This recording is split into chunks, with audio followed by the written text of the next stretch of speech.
Olá, irmãos! Sejam bem-vindos ao canal da Igreja Presbiteriana da Coama. Hoje daremos sequência à nossa nova série de estudos, série intitulada Pecados do Lar. Hoje nós abordaremos o seguinte tema: Pecados da língua, a necessidade de comunicar graça no lar. Pecados da língua, a necessidade de comunicar graça no lar. Eu convido você a abrir a sua Bíblia em Provérbios, capítulo 18, versículo 21. Provérbios 18, versículo 21, diz assim: a santa e inerrante palavra de Deus. A morte e a vida estão no poder da língua. O que bem a utiliza, come do seu fruto. Amém. Oremos, queridos. Bom e gracioso Deus, aplica, ó Pai, a Tua palavra ao nosso coração. E dá-nos, ó Deus Santo, a graça de podermos fazer bom uso da capacidade que o Senhor mesmo nos deu de comunicação. Que possamos falar de acordo com a Tua vontade, de acordo com os Teus oráculos, de maneira que Te agrade. Sê conosco, ó Deus, e nos ensina a comunicar graça naquilo que nós falamos. É no nome de Cristo Jesus que nós oramos. Amém. Quem nunca sofreu com palavras ditas? Palavras ditas que nunca deveriam ter saído de nossa boca. Quão experimental é aquele adágio popular que diz: há 3 coisas na vida que nunca voltam atrás: a flecha lançada, a palavra pronunciada e a oportunidade perdida. É bem provável que, ao escutar que a palavra pronunciada não volta mais, não tem mais como voltar atrás, isso mexa com você. Talvez você se lembre de tantas palavras que você disse e que não deveria dizê-las. E que, por mais que tentasse corrigir, o estrago já estava feito. Não é verdade? Palavras ditas podem ser corrigidas, explicadas, mas jamais desditas. Ora, queridos, se nós somos completamente depravados, a nossa boca é a nossa maior testemunha. Nós somos como peixes que morrem pela boca. Entregamos a nossa devassidão interior por meio dos nossos lábios. Pois, como bem pontuou Paul Tripp, armamos ciladas com nossas bocas, seduzimos com nossas palavras, nossa fala tem levantado dissensão, falamos demais e sem pensar, nossas palavras têm sido precipitadas, cedemos à fofoca e em nossa raiva nossas palavras têm sido maliciosas. Somos rixosos, algumas vezes nos deliciamos com nossas opiniões, cedemos ao escárnio, traímos a confiança de outros com nossas palavras. E isto que Paul Tripp disse é bastante referendado no livro de Provérbios. O livro de Provérbios nos mostra de maneira bem clara como os nossos diálogos mais parecem batalhas do que uma comunicação harmoniosa. Ok?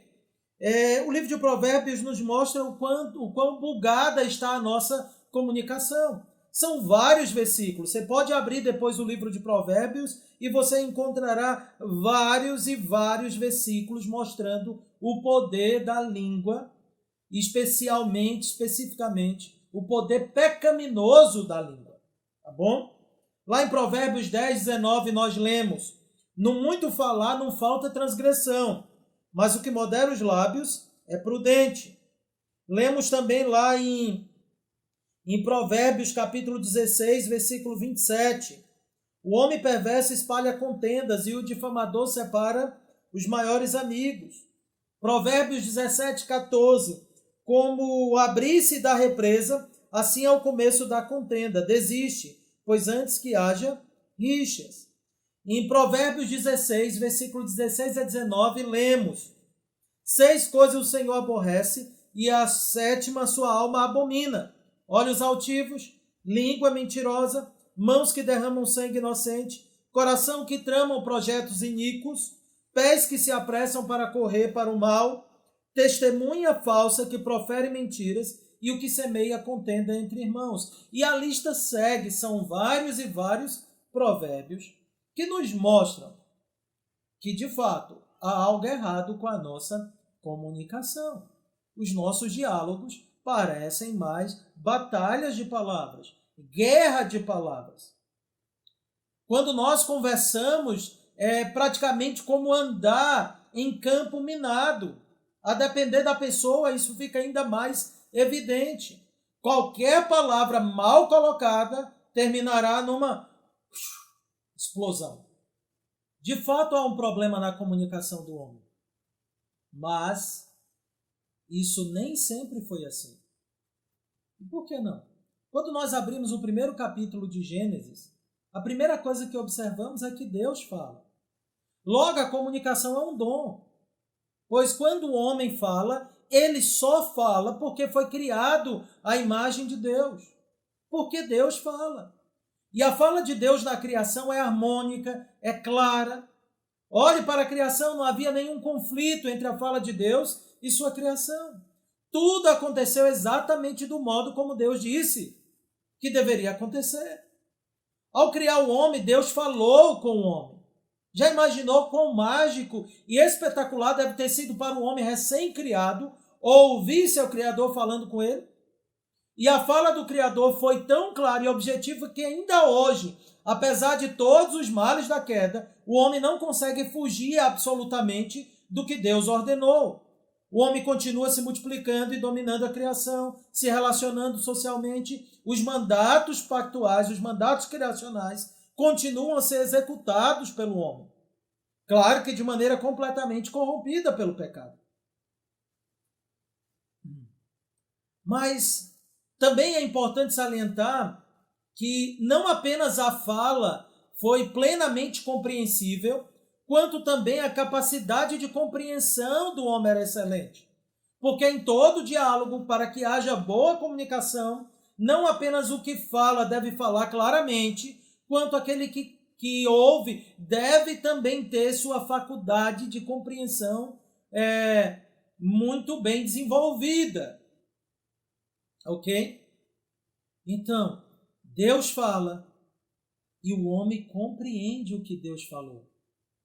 Não apenas a fala de Deus era harmoniosa, como a compreensão do homem também. Estava ainda sem mácula, sem pecado.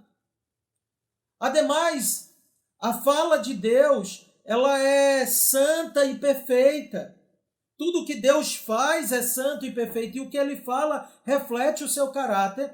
Basta ver os 10 mandamentos. Os 10 mandamentos também são palavras de Deus. São mandamentos do Senhor, orientações do Senhor. E o que é que os 10 mandamentos expressam? A santidade de Deus, a perfeição moral de Deus. E ainda mais, quando nós chegamos nos evangelhos, vemos ali João 1:1, chamando Cristo de Logos. Ele é a palavra de Deus. A palavra que se encarnou. Mas ele é o Logos, ele é o Verbo. Ele era a voz de comando na criação. Nosso Deus, queridos, é um Deus de palavras. E quanto a isso não há dúvidas. E assim, então, quando o homem é criado à imagem dele, o homem foi criado para falar, para comunicar, e para comunicar de acordo com a vontade de seu Criador. Vemos logo após a criação o homem dando nome aos animais, vemos ele dando nome à sua esposa, tudo muito harmonioso.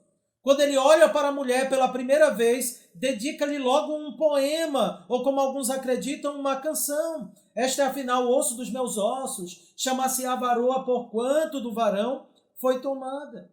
Nessa declaração, o homem mostra o quanto a sua esposa tem o mesmo valor que ele, o quanto eles se complementam e o quanto ela deveria ser protegida e amada por ele. Tudo é muito perfeito, tudo é harmonioso. Ora, a capacidade de falar, de se comunicar, ela é do próprio Deus. Deus fala. Deus cria, então, seres morais, agentes morais, com capacidade também de reproduzir a comunicação, de se comunicarem, de falarem, porque foram criados à imagem dele. Contudo, quando é que a situação começa a se complicar? Na queda. A primeira vez que a comunicação passou a ficar cheia de ruídos foi quando Satanás entrou no jardim e passou a modificar a fala de Deus e a bagunçar com a compreensão do homem. Vejamos algumas coisas no diálogo da serpente com Eva que demonstram isso. Estabelece exatamente um contraste entre o que Deus falou de maneira clara e objetiva e os ruídos agora acrescentados na comunicação por parte de Satanás. Se você abrisse a sua Bíblia em Gênesis 2, 16 e 17, você verá que a ordem do Senhor foi clara. De toda árvore do jardim comerás livremente, mas da árvore do conhecimento do bem e do mal não comerás, porque no dia que dela comeres, certamente morrerás. Mas observe bem, quando você chega no capítulo 3 de Gênesis, na conversa da serpente com Eva, a fala harmoniosa de Deus, ela é agora permeada pelos ruídos pecaminosos de Satanás. Gênesis 3:1 começa já dizendo o seguinte: mas a serpente mais sagaz que todos os animais selváticos que o Senhor Deus tinha feito, disse à mulher: é assim que Deus disse? Não comereis de toda árvore do jardim? Respondeu-lhe a mulher: do fruto das árvores do jardim podemos comer, mas do fruto da árvore que está no meio do jardim, disse Deus: dele não comereis nem tocareis nele, para que não morrais. Então a serpente disse à mulher: é certo que não morrereis, porque Deus sabe que no dia em que dele comerdes, se vos abrirão os olhos, e como Deus, sereis conhecedores do bem e do mal.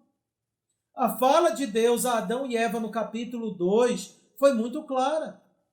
Eles poderiam comer de todos os frutos de todas as árvores, exceto da do conhecimento do bem e do mal. Mas a serpente conduz a mulher por meio do seu engano, colocando ruídos nas palavras de Deus. E vejamos esses ruídos pecaminosos, pois até hoje nós ainda temos os ecos do Éden, os ecos da queda lá no Éden. Aquilo que Satanás fez com Adão e Eva continua sendo reproduzido. Vejamos, a primeira coisa que o texto de Gênesis 3, versículo 1 nos mostra é que é a sagacidade de Satanás, representada ali simbolicamente na figura da serpente, o animal. Não é sem motivo, queridos, que é dito que a serpente era mais sagaz que todos os animais selváticos. Isso foi dito com um propósito. A sagacidade não é algo intrinsecamente ruim. Pode ser sinônimo de agudez de espírito, astúcia, argúcia, facilidade de compreensão. Mas também sagacidade tem um aspecto negativo e pode soar e pode ser sinônima de manha ou de malícia. E é a malícia que caracteriza as palavras de Satanás nesta porção das Sagradas Escrituras. Inclusive foi assim que o apóstolo Paulo interpretou esse episódio quando ele advertia aos coríntios. Se você abrir lá em 2 Coríntios 11, versículo 3, nós leremos o seguinte: mas receio que assim como a serpente enganou Eva com a sua astúcia, assim também seja corrompida a vossa mente e se aparte da simplicidade e pureza devidas a Cristo. Paulo estava preocupado que a astúcia de Satanás inclusive desviasse o olhar, né, e desviasse os irmãos ali da igreja de Corinto. Mas é interessante como ele reconta, ele reprisa o papel, o momento de Satanás e de Eva, apontando para a astúcia de Satanás. Astúcia é uma palavra sinônima de sagacidade. Então, quando a serpente é apresentada como a mais sagaz ali já diz muito acerca do que Satanás iria fazer, do que ele iria falar. Em outras palavras, Satanás falou para enganar. E mais, falou para enganar com o objetivo de curvar Eva à sua vontade. A astúcia de Satanás estava relacionada a isso. Seja sincero, meu querido irmão, minha querida irmã. Uma boa parte de nossas conversas visa geralmente sujeitar outros aos nossos pontos de vista. aos nossos pontos de vista. Não que necessariamente isso seja ruim, a maior parte das vezes o é. A preocupação de Satanás aqui em Gênesis 3 não é com a verdade de Deus, mas em fazer prevalecer sua mentira. A sagacidade dele o levou a manipular as palavras para convencer de sua perspectiva. E nós não fazemos o mesmo em nossas batalhas de palavras? Quando alguém deseja manipular outros com palavras, geralmente se utilizam de palavras maliciosas. Exemplos, né? No contexto do namoro, do casamento e até mesmo na relação de pais e filhos, nós escutamos as seguintes expressões, a seguinte expressão: você não me ama, ou não gosta de mim, pois se me amasse, não teria feito isso. Ou, se você me ama de verdade, você faria isso por mim. Ora, quando fazemos isso, nós estamos tentando manipular a outra pessoa. De muitos modos, estamos o tempo todo usando de malícia para manipular outros. Outra característica da fala de Satanás ali, outro recurso, a distorção das palavras de Deus. Ele tenta semear a dúvida na mente de Eva, dizendo o que Deus não disse. Ele faz por meio de uma pergunta, como que interessado na verdade. Mas lembre-se, é tudo malícia de Satanás. Mas, para enganar Eva, ele pergunta, é assim que Deus diz? Ele não nega de cara a palavra de Deus. Ele coloca dúvidas. É assim que Deus disse, não comereis de toda a árvore do jardim? Perceba que parece, e a frase de Satanás aqui parece muito com o que Deus falou. Exceto que não havia uma cláusula negativa na fala do Senhor. Deus disse que o fruto de toda a árvore poderia ser comido, exceto um. Mas Satanás inverte isso. E ele pergunta se de nenhuma árvore se poderia comer. Quantas vezes nós fazemos as mesmas coisas em nossas guerras de palavras? Ouvimos algo e perguntamos se a pessoa disse outra. Ou afirmamos que a pessoa disse outra. Dentro do casamento, ouve-se isso direto. Se o marido chama a esposa para fazer uma atividade física, um exemplo, ela entende que ele está chamando ela de gorda, ou que não gosta do corpo dela, e etc. Ou se a mulher aconselha o marido e ele se irrita facilmente, achando que ela quer tomar a posição dele de cabeça do lar, que ela quer ser a líder, que ela quer assumir essas funções. Ou ainda no contexto da relação fraternal entre irmãos, entre membros da igreja, em que acabamos muitas vezes fantasiando várias possibilidades fora do propósito de fala pronunciado. Escutamos nossos irmãos dizendo determinadas coisas e começamos agora a elucubrar várias outras coisas. Foi exatamente isso que Satanás tentou fazer com ela. Algo bem interessante ainda na fala de Satanás é a generalização. Um grande problema em nossos diálogos. Isso é bem perceptível nas conversas políticas, por exemplo. Se alguém concorda em algum ponto com o governo, é rotulado de fascista. Se discorda, é esquerdista e traidor. Vivemos uma guerra de narrativas e de batalha o tempo todo. E uma boa parte dessas batalhas, nós reproduzimos a artimanha de Satanás de distorcer a fala ou de generalizar. Ainda, Satanás também exclui o que Deus ordenou. Ele omite a proibição verdadeira. A ideia dele era conduzir os nossos primeiros pais ao terrível caminho da libertinagem. A expressão não pode comer de toda a árvore do jardim é dita por Satanás esperando a negativa de Eva, para depois colocar a convicção de que Eva e que Adão poderiam comer de tudo. E é exatamente o que acontece. Eles caem nessa artimanha de Satanás. Ademais, a fala de Satanás com Eva produz em Eva uma outra distorção de um diálogo verdadeiro, uma corrupção já na fala do homem, que é o legalismo. A forma como Eva responde à deturpação de Satanás foi igualmente perniciosa. Ela acrescenta algo que Deus não havia falado. Deus não havia proibido de tocar no fruto. Deus havia proibido de comê-lo. Eva tenta rebater a generalização libertina de Satanás com legalismo. Esse é outro problema em nossas falas. Elas muitas vezes são extremamente carregadas de pressupostos legalistas, não guiadas pela palavra de Deus. Muitas vezes nós criamos leis em nosso benefício enquanto estamos dialogando ou conversando com alguém. Quem nunca sofreu com a tensão de conversar com alguém medindo as palavras para não ofender a outra pessoa, porque esta pessoa é extremamente belicosa, ela se ofende fácil. Há muitas leis que a permeiam, que a rodeiam, que você tem que respeitar para não gerar um conflito.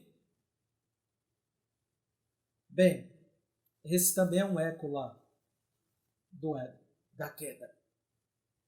Outra característica da fala de Satanás, a mentira. Não é sem motivo que Satanás é chamado o pai da mentira. A sua mentira consistiu em negar a palavra de Deus. O Senhor Jesus Cristo disse lá em João 8,44: Vós sois do diabo, que é o vosso pai, e quereis satisfazer os desejos. Ele foi homicida desde o princípio e jamais se firmou na verdade, porque nele não há verdade. Quando ele profere mentira, fala do que lhe é próprio, porque é mentiroso e pai da mentira. E ali no Éden a sua mentira consistiu em negar a palavra de Deus. O mentiroso não apenas conta algo que não é verdadeiro, ele nega a verdade. Ele não conta apenas uma história que está em paralelo com a verdade. Ele conta algo para negar a verdade. É isso que Satanás faz. É isso que o diabo fez. Ele claramente negou o que Deus afirmou. Ele disse: certamente não morrereis. E ele vai mais longe ainda. Ele usa uma falácia chamada retócio argumente, que é o uso do argumento do oponente contra ele mesmo. Pois Satanás afirma que Deus é que tem uma motivação infame para impedir os nossos primeiros pais de comer o fruto proibido. Deus não queria que os homens se tornassem como ele, que os homens se tornassem deuses. Isso também nos lembra como a mentira tem sempre uma promessa gloriosa, geralmente fantasiosa. O mentiroso sempre é alguém que deseja ser elevado e apreciado. Você ainda deve se lembrar do momento da tentação com Cristo, como Satanás oferece os reinos do mundo, como se ele fosse dono de alguma coisa. Ora, queridos, mas Eva cedeu ao engano de Satanás. E seu marido cedeu também ao mesmo engano. Agora a comunicação já não é mais a mesma. A Escritura logo apresenta uma batalha de narrativas após a queda. Deus chama o homem se esconde. Quando confrontado por Deus, o homem culpa Deus e a mulher. A culpa é a mulher que tu me deste, diz o homem. E a mulher, pela sua queda, também lança a culpa mais para frente, para Satanás. E era culpa de Satanás, era culpa de Eva, era culpa de Adão. O homem que outrora cantava para sua mulher, que tinha alegria e deleite nela, agora não, deseja ver sua mulher punida, afastada, joga a culpa sobre ela. Ele não a defende. A comunicação já não é mais a mesma. Após a queda, não houve mais a plena harmonização na comunicação. Caim afronta a Deus com suas palavras, rompendo com o princípio de autoridade. Lá em Gênesis 4:9, quando Deus pergunta a Caim: onde está Abel, teu irmão? Olha a resposta de Caim: não sei, acaso sou eu tutor de meu irmão? Você vê agora a rebeldia claramente manifestada. Os descendentes de Caim usam das palavras para compor agora um poema, ou uma canção que é o extremo oposto da canção e do poema de Adão por ocasião da criação de Eva. Agora Lameque, descendente de Caim, cria um poema ou uma música. Alguns gostam de brincar, o primeiro funk, porque nessa música Lameque enaltece a violência. E ele expõe a imoralidade de sua bigamia. Diz o texto: e disse Lameque às suas esposas: Ada e Zilá, ouvi-me, vós mulheres de Lameque, escutai o que passa a dizer-vos. Matei um homem porque ele me feriu e um rapaz porque me pisou. Se você olhar na sua Bíblia, esse texto está num formato diferente, ele está formatado diferente, numa estrutura diferente, porque ele é uma poesia ou uma canção. Agora, queridos, a comunicação não é mais a mesma. E o apóstolo Paulo ainda foi bem enfático ao reprisar o ensino bíblico lá em Romanos 3, do 10 em diante, ao mostrar como o pecado afetou a nossa boca, a nossa garganta, os nossos lábios e a nossa língua. Mas de maneira bem interessante, agora eu convido que você abra a sua Bíblia, lá em Tiago, capítulo 4, Tiago, capítulo 3, versículo de 1 a 12. Tiago 3, versículo de 1 a 12, diz assim: Meus irmãos, não vos torneis muitos de vós mestres, sabendo que havemos de receber maior juízo, porque todos tropeçamos em muitas coisas. Se alguém não tropeça no falar, é perfeito varão, capaz de refrear também todo o corpo. Ora, se pomos freio na boca dos cavalos para nos obedecerem, também lhes dirigimos o corpo inteiro. Observai igualmente os navios, que sendo tão grandes e batidos de rijos ventos, por um pequeníssimo leme são dirigidos para onde queira o impulso do timoneiro. Assim também a língua, pequeno órgão, se gaba de grandes coisas. Vede como uma fagulha põe em brasas tão grande selva. Ora, a língua é fogo, é mundo de iniquidade. A língua está situada entre os membros de nosso corpo e contamina o corpo inteiro. E não só põe em chamas toda a carreira da existência humana, como também é posta ela mesma em chamas pelo inferno. Pois toda espécie de feras, de aves, de répteis e de seres marinhos se doma e tem sido domada pelo gênero humano. A língua, porém, nenhum dos homens é capaz de domar. É mal incontido, carregado de veneno mortífero. Com ela bendizemos ao Senhor e Pai. Também com ela amaldiçoamos os homens feitos à imagem de Deus. De uma só boca procede bênção e maldição.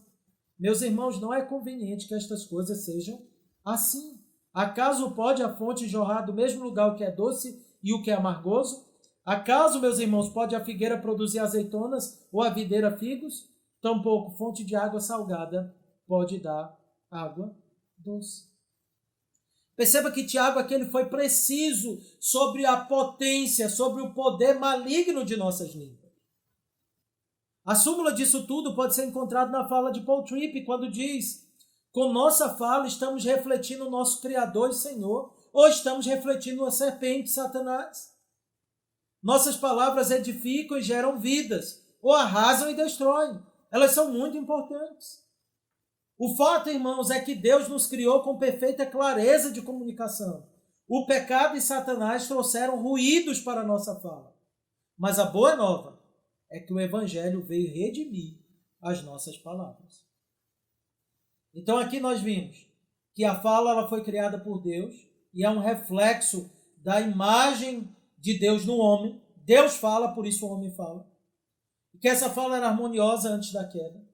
E por causa de Satanás, essa fala, então, agora, na queda, ela tem algumas características. Ela é ruidosa, ela agora é mentirosa, falsa. E aí há muitos ruídos na comunicação que é possível esses ruídos serem identificados. Mas a boa nova é que se a queda trouxe ruína para a nossa fala, o Evangelho veio para redimir as nossas palavras. E de maneira interessante, foi por meio de palavras que o Evangelho foi preservado e comunicado a nós. Cristo afirma que suas ovelhas ouvem a sua voz e o seguem. Romanos 10, 17 diz que a fé vem pela pregação e a pregação pela palavra de Cristo. João 1,14 diz que o verbo, a palavra, se fez carne e habitou entre nós. João 17, 17 diz que é por meio da palavra que nós somos santificados. A redenção de nossas palavras vem por meio da palavra de Deus. Se o Evangelho veio redimir o homem completamente, então também o Evangelho veio redimir suas palavras. E a Bíblia mostra que o Evangelho redime nossas palavras. Quando ela, por exemplo, nos mostra que agora é característica daqueles que foram alcançados pelo Evangelho abandonarem a mentira. Se pela queda o homem se tornou afeiçoado à mentira, pelo Evangelho agora o homem é trazido para a verdade. Se pela queda o homem amava Satanás, que é o pai da mentira, Pelo Evangelho, o homem agora ama o Pai que lhe adotou. Por isso, Efésios 4, 25, abra lá, Efésios 4, 25 vai dizer: por isso, deixando a mentira, fale cada um a verdade com seu próximo, porque somos membros uns dos outros. Ora, queridos, há o dever sempre de falar a verdade. Agora o nosso compromisso não é mais com a mentira, mas é com a verdade. Todavia é importante salientar que a verdade ela deve ser guiada pelo amor. Como Santo Agostinho bem pontuou em seu tratado sobre a mentira, dizer a verdade para um fim falso é mentir. Então, quando nós formos corrigir alguém, dizer a verdade a alguém, e é muito necessário seguir o conselho apostólico lá de Gálatas 6:1, quando diz: irmão, se alguém for surpreendido em alguma falta, vós que sois espirituais, corrigiu com espírito de brandura, e guarda-te para que não sejas também tentado. A orientação aqui paulina é que a verdade, a correção, ela deve ser feita, mas também no espírito adequado, com espírito de brandura, em amor. O Catecismo Maior de Westminster, na resposta à pergunta 145, afirma ser quebra do 9º mandamento falar a verdade inoportunamente, ou com malícia, ou para um fim errôneo. Como assim? Falar a verdade para machucar. Falar a verdade sem o objetivo de edificar. Falar a verdade porque você se acha muito verdadeiro. Não é falar a verdade, é mentir. Porque usar a verdade fora do propósito da verdade é mentir. É usá-la para um fim falso. Talvez você já escutou muito alguém dizendo assim: eu falo a verdade na cara porque eu sou muito verdadeiro. Como se isso fosse uma coisa boa. Não é. A verdade deve ser dita sempre. Mas ela também deve ser dita da maneira adequada. E por quê, queridos? Porque a mentira é assassina, mas a verdade é graciosa. A verdade ela é dita com um fim gracioso. Mesmo que pessoas se ofendam com ela. Se pessoas se ofendem com a verdade, independente da maneira como ela é dita, eles irão também prestar contas diante da verdade. Agora, o fato de que pessoas se ofendem facilmente com a verdade não nos dá liberdade para dizer a verdade de maneira inoportuna. E ainda acerca do modo de falar a verdade, a Escritura apresenta ainda uma orientação interessante. Se você abrir lá em Efésios 4:31, a Escritura vai dizer o seguinte: longe de vós toda amargura, cólera, e ira, e gritaria, e blasfêmias, e bem assim toda malícia. Então faz parte da realidade daqueles que foram alcançados pelo Evangelho lançar fora a amargura, a cólera, a ira, a gritaria, a blasfêmia. Então essas coisas não compõem um modo adequado de falar a verdade. A verdade deve ser dita com um espírito brando, como nós lemos agora há pouco. Nós não devemos tentar convencer os outros no grito, mas com o poder que há na verdade em si, por meio do Espírito Santo. Outra verdade ainda ensinada é que o Evangelho opera em nossas palavras para que evitemos agora uma linguagem que corrompe, para usarmos então agora uma linguagem que edifica. Então a gente abandona a mentira, a gente fala a verdade em amor, e mais, falar a verdade em amor também implica que agora eu vou zelar para que eu comunique graça no que eu digo, para que minhas palavras não conduzam outros ao erro. Veja, abra sua Bíblia lá em Efésios 4:29. Efésios 4:29 diz o seguinte: não saia da vossa boca nenhuma palavra torpe, e sim unicamente a que for boa para edificação, conforme a necessidade, e assim transmita graça aos que ouvem. Muitas vezes, queridos, uma simples palavra é suficiente para acender uma fogueira no coração de alguém, ou para despertar curiosidades tolas, ou para gerar invejas e iras, ou para matar, para oprimir, para deprimir. Essas são palavras que corrompem. Palavra torpe aqui não é palavra de baixo calão apenas, inclui elas, mas são palavras que corrompem a outra pessoa. São palavras que fazem com que a outra pessoa lute contra determinados pecados ou ceda contra determinados pecados. São palavras que realmente corrompem. E aí eu dei aqui uma lista de várias formas como isso pode ocorrer, ou gerando inveja, ou oprimindo, despertando curiosidade tola. Mas são palavras que acendem fogueiras no coração de alguém. Palavras, inclusive, que podem conduzir outros ao pecado. Um exemplo disso, sim, é um dos aspectos da palavra torpe, que é a palavra de baixo calão, ou palavra com teor imoral, cuja malignidade, entre muitas coisas, é também levar outros ao pecado. Efésios 5, 3 e 4 diz assim, Efésios 5, 3 e 4, mas a impudicícia e toda sorte de impurezas, cobiça, nem sequer se nomeia entre vós como convém a santos, nem conversação torpe, nem palavras vãs ou chocarrices. Coisas essas inconvenientes, antes, pelo contrário, ações de graças. Ninguém vos engane, diz o versículo 6, com palavras vãs, porque por estas coisas vem a ira de Deus sobre os filhos da desobediência. Perceba que o apóstolo Paulo agora ele é mais enfático em relação a esse vocabulário. Mas a impudicícia, palavrinha grega aqui é porneia, daí você já tira o sentido, né? Então são palavras com teor, digamos assim, de cunho pornográfico, imoral sexualmente. E toda sorte de impurezas. Aqui impureza é sinônimo de cobiça ou de lascívia, mais propriamente dito. Então, quando no primeiro a ideia é falar de atos imorais que não devem estar na língua, no segundo é mais da questão da lascívia em si. E aí mais, ou cobiça. Diz que nem sequer essas coisas devem ser nomeadas como convém a santos. Aí, novamente, nem conversação torpe, aquelas que corrompem. Nem palavras vãs, ou seja, palavras vazias, e nem chocarrices. A palavra grega para chocarrices traz a ideia de um humor baixo, de uma jocosidade, de baixeza, aquelas piadinhas que corrompem, aquelas piadinhas que são ácidas e malignas. Veja, tudo isso a Escritura diz que o Evangelho veio nos libertar, porque nenhuma dessas coisas comunica graça. A ordem da Escritura é que aprendamos a falar com ações de graça, deixa claro o texto. E por quê, queridos? Porque essas palavras de baixo calão, além de pecaminosas, elas também maculam a beleza que deve haver na comunicação. Elas não são bonitas. O próprio mundo reconhece que elas não são bonitas. Afinal de contas, tenta sempre, às vezes, por uma questão de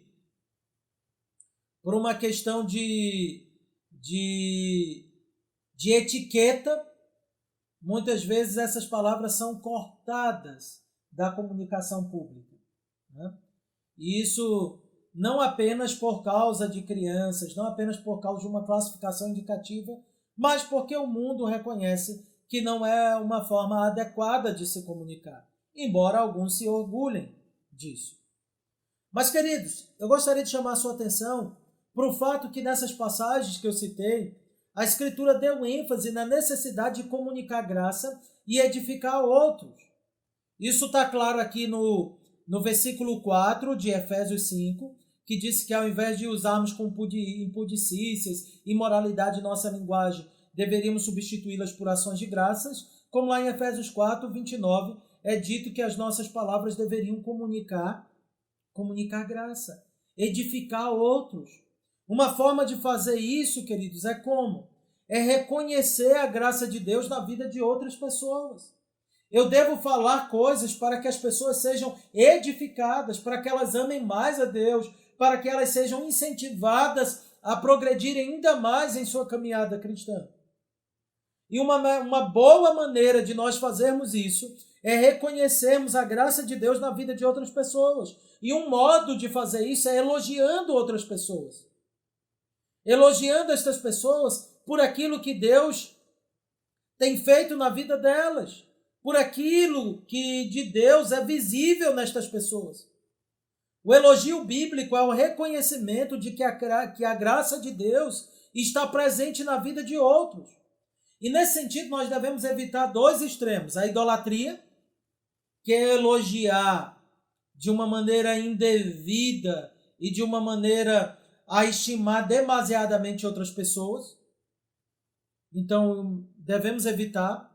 Elogiar biblicamente não é idolatrar. Mas também devemos evitar o egoísmo e a inveja, que não reconhece os dons alheios. Isso também é pecado, queridos. Porque a Escritura orienta que é nosso dever honrar quem deve ser honrado. Lá em Romanos 12, versículo 9 a 10, Romanos 12, 9 a 10 diz assim: o amor seja sem hipocrisia, detestai o mal, apegando-vos ao bem. Amai-vos cordialmente uns aos outros com amor fraternal, preferindo-vos em honra uns aos outros. O amor sem hipocrisia prefere-se em honra uns aos outros. Romanos 13, 7, embora no contexto ali das autoridades do magistrado civil, mas um princípio válido para toda a vida.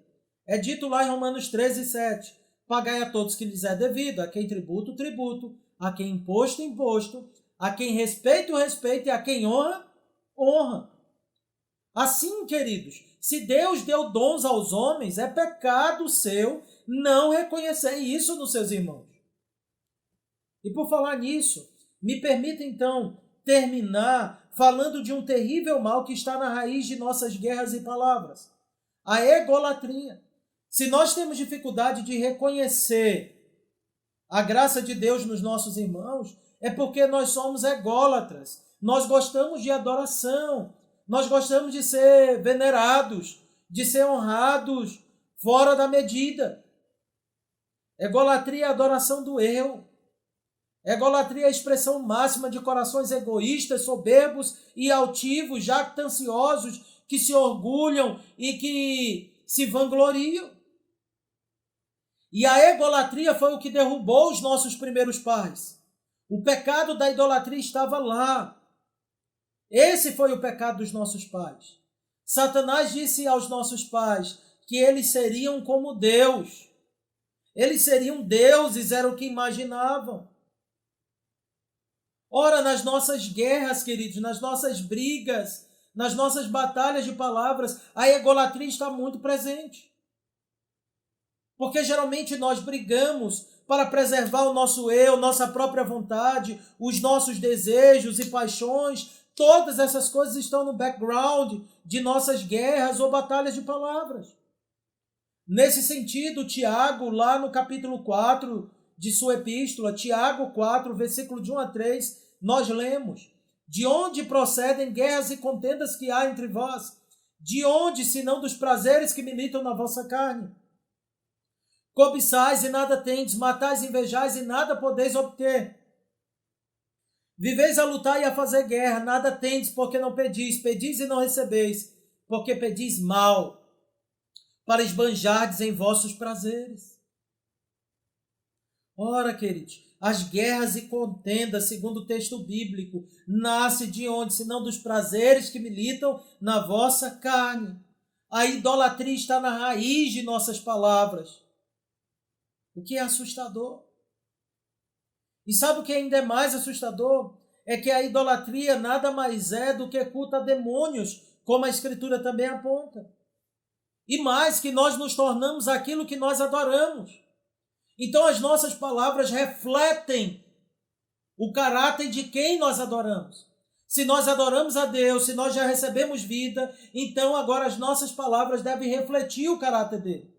Por isso eu não devo dizer a mentira, porque quem mente é Satanás. Eu devo falar a verdade, porque quem fala é Deus. Mas eu não devo dizer a verdade de qualquer maneira. Eu devo dizer a verdade de maneira graciosa, porque Deus fala comigo de maneira graciosa.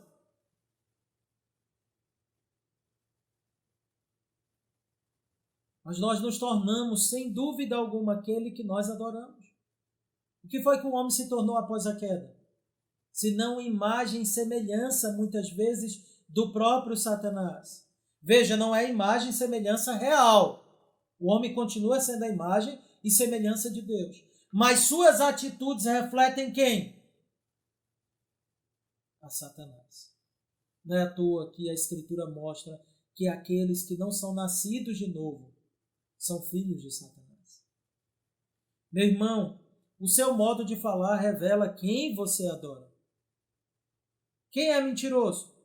Quem ama gritaria e toda sorte de blasfêmia? Quem se deleita com a imoralidade?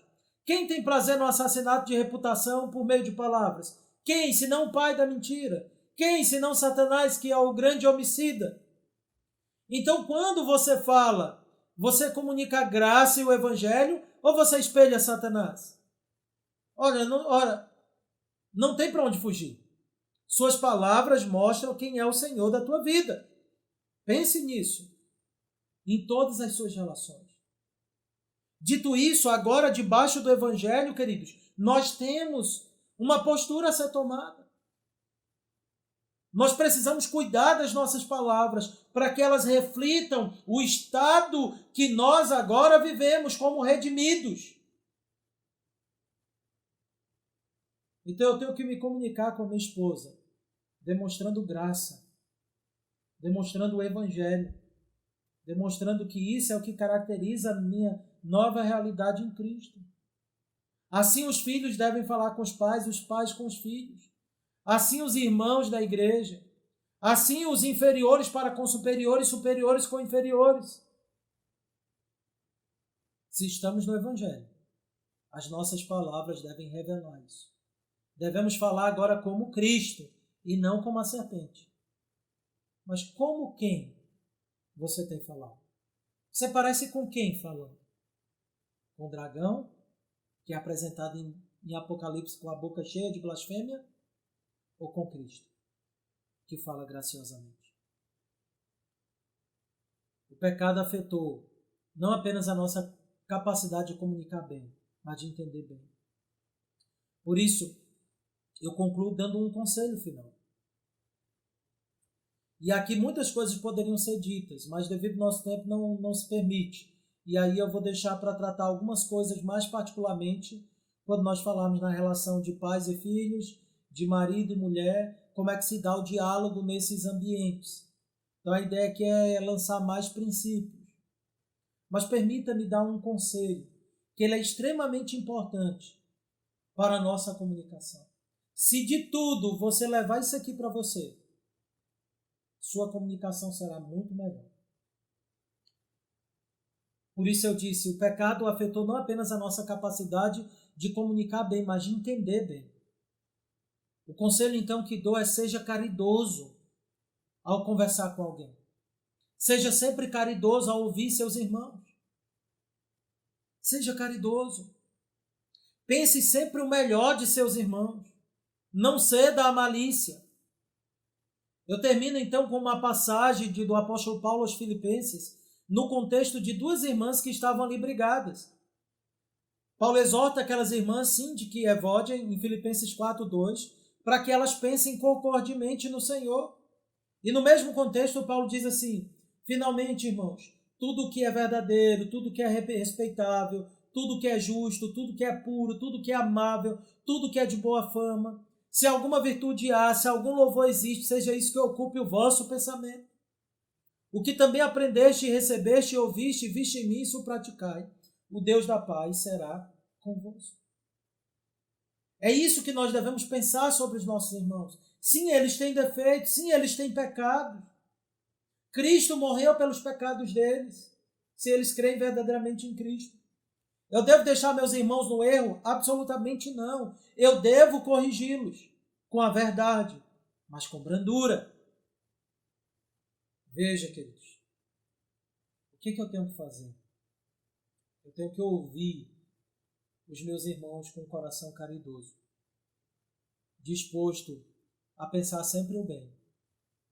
Se eles quiserem de fato nos ofender, que eles sejam mais claros nisso. Mas que eles também entendam que não devem fazer isso. Devemos comunicar graça. E eu comunico graça não apenas falando bem, mas compreendendo bem. Ok? Pense nessas verdades, aplique esses princípios nos seus relacionamentos, irmãos. E que Deus nos abençoe. Futuramente nós vamos fazer com que esse estudo ele seja mais prático, dentro da relação entre familiares, entre irmãos, e entre inferiores e superiores. Mas esse é o princípio geral. O pecado afetou aquilo que Deus criou muito bom em nós. Ele nos deu o dom de falarmos bem e compreendermos bem. O pecado, por causa de Satanás, corrompeu isso. Os homens passaram a parecerem mais com o pecado, com Satanás, do que com Deus. Mas o Evangelho vem nos restaurar. E o Evangelho restaura a nossa comunicação. Então, pense bem, você é responsável por aquilo que você fala. E aí eu termino lembrando o nosso versículo inicial, que ele fique na sua cabeça e que você entenda que debaixo do Evangelho a vida deve ser comunicada por sua língua. Diz Provérbios 18, 21. A morte e a vida estão no poder da língua. O que bem a utiliza come do seu fruto. Amém. Pessoal, antes de eu partir, como eu avisei de antemão, as nossas reuniões elas retornarão a partir do dia 5 de julho. Estão previstas. Se não acontecer nenhum contratempo, retornaremos, tá bom? Então, orem por isso. Orem pelo nosso retorno no dia 5 de julho. Então, esse retorno será em 3 fases. Nós vamos passar um resumo por imagens no grupo para vocês. Já está pronto o resumo. E serão 3 fases. Nessa primeira fase, do dia 5, nós contaremos com os irmãos que não estão em zona de risco, tá bom? Que não fazem parte do grupo de risco. E as crianças ainda não poderão retornar, tá bom? Então, talvez um pai vai ter que ficar com as crianças em casa, para o outro pai poder ir. Aí, no outro domingo, reveza. Precisamos retornar, sim, por questões de prudência, tá bom? E também a capacidade de irmão suportada para o retorno é de 50%, segundo as orientações de superiores. Então, nós só precisamos nós temos que funcionar com 50% dos irmãos, ok? Então, isso já vai ser facilmente preenchido com a questão das crianças e aqueles que estão em grupo de risco, ok? Então, a princípio é isso. Os demais retornam dia 5 e aí 20 dias depois, possivelmente, nós iremos ampliar para a segunda fase. Só que aí, acerca da segunda fase, ainda vamos ter que deliberar ainda no conselho da igreja, tá bom? Para saber como é que será esse retorno na terceira fase. Mas, primeira fase, dia 5. E aí nós temos algumas orientações que serão dadas nas imagens que serão distribuídas no grupo da igreja. Esteja atento. Deus abençoe, irmão.